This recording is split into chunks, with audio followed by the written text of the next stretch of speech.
Баршаңызға сәлем, сіздермен бірге Нұргүл, менің каналыма қош келдіңіздер. Бүгін сіздермен өте оңай дайындалатын, үй жағдайында керемет жұмсақ болып шығатын печеньенің рецептімен бөліскім келеді.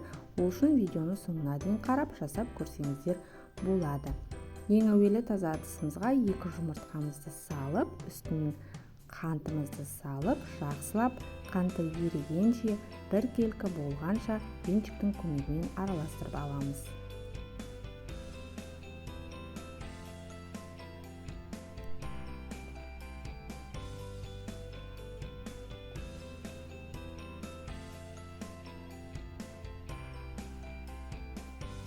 Бір келкі масса дайын болған соң, үстіне ерітілген сары майымызды қосып, жақсылап араластырамыз. Толық құрамды описание бөліміне жазып қалдыратын боламын. Сол жерден қарап, жасап көрсеңіздер болады.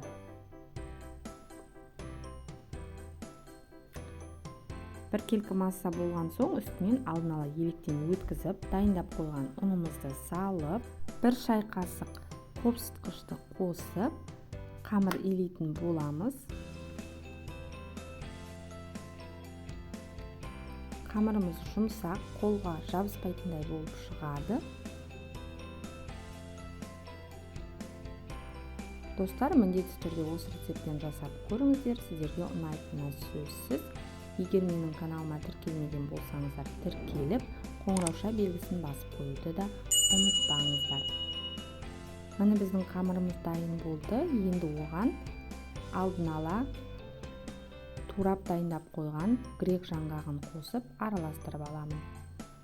Егер сіздер қаласаңыздар, мейіз немесе шоколад қосып жасасаңыздар да болады, өте дәмді болып шығады. Мен жаңғақ қосып жасадым. Жақсылап араластырып аламыз да, сонан соң қолымызға кішкене қамырын алып, дөңгелетіп осылай печеньенің формасын жасайтын боламыз. Барлық печеньелерімізді осылай жасап, табамызға жайғастырамыз. Үстінен сәл ғана қолымыздың көмегімен басып шығамыз. Осы арада пешімізді қыздырып қоюды ұмытпаймыз. 180 градуста 10-15 минут пісіріп аламыз. Міне біздің печеньелеріміз дайын болды. Небәрі 15 минутта керемет дәмді болып шығатын печеньені дайындап көрсеңіздер болады. Видеоны соңына дейін тамашалағандарыңызға рахмет. Егер видео пайдалы болған болса, лайк басып, достарыңызбен бөлісуді де ұмытпаңыздар. Ас болсын!